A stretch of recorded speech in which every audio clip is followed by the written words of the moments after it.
Hello everyone, I am doctor Mukesh Doperia. आज का topic जो है वो है एनआईपीटी। एनआईपीटी क्या है? इसको बोलते हैं non invasive prenatal testing. अब इस टेस्ट में हम क्या करते हैं? देखिए, मदर का ब्लड जो होता है उसको ड्रॉ करते हैं, उसको सैंपल को लैब में भेज के उसमें फीटस का जो डीएनए होता है उसके ऊपर टेस्टिंग होती है। अब आप ये बोलेंगे कि फीटस का डीएनए मदर के ब्लड में कैसे होगा?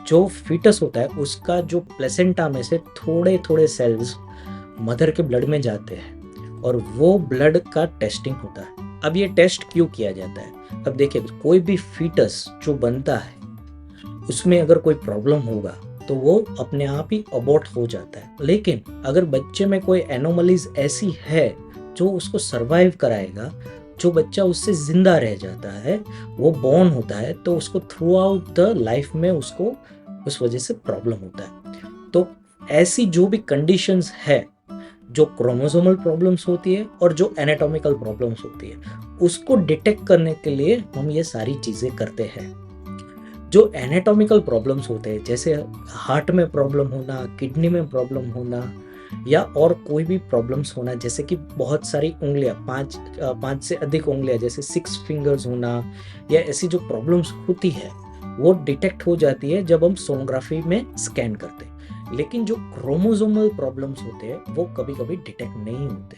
तो क्रोमोसोमल प्रॉब्लम्स जैसे ट्राइसोमी 13, 18 और 21, इनको डिटेक्ट करने के लिए हमारे पास 2 टेस्ट है। एक है एनटीएमबी स्कैन विद ड्यूअल मार्कर और दूसरा है एनआईपीटी। जो चीजें एनटीएमबी स्कैन करते हैं और ड्यूअल मार्कर का जो टेस्ट होता है, उसमें से जो फाइंड आउट होता है वो रिजल्ट कैसे होते हैं, जैसे कि लो रिस्क है, इंटरमीडिएट रिस्क है और हाई रिस्क है। अगर कोई भी रिपोर्ट हाई रिस्क होगा तो वो कैसे हाई रिस्क होता है? तो वो सारा प्रोबेबिलिटी के हिसाब से होता है कि एक बच्चा 250 बच्चे में से उसको प्रोबेबिलिटी है कि वो डाउन सिंड्रोम का हो सकता है, तो उसको हाई रिस्क बोलते हैं। अगर वो रिस्क लेस देन 250 के रेशियो में आता है। इंटरमीडिएट रिस्क अगर 250 to 1000 के बीच में तो आता है, और अगर टेस्ट का रिजल्ट मोर देन 1000 पे है तो उसको हम लो रिस्क मानते हैं या नॉर्मल रिपोर्ट मानते हैं। सो अगर लेस देन 250 है तब तो उसको हमको डायग्नोस्टिक टेस्ट करना पड़ेगा, जैसे कि सीवीएस और एमनियोसेंटेंसिस।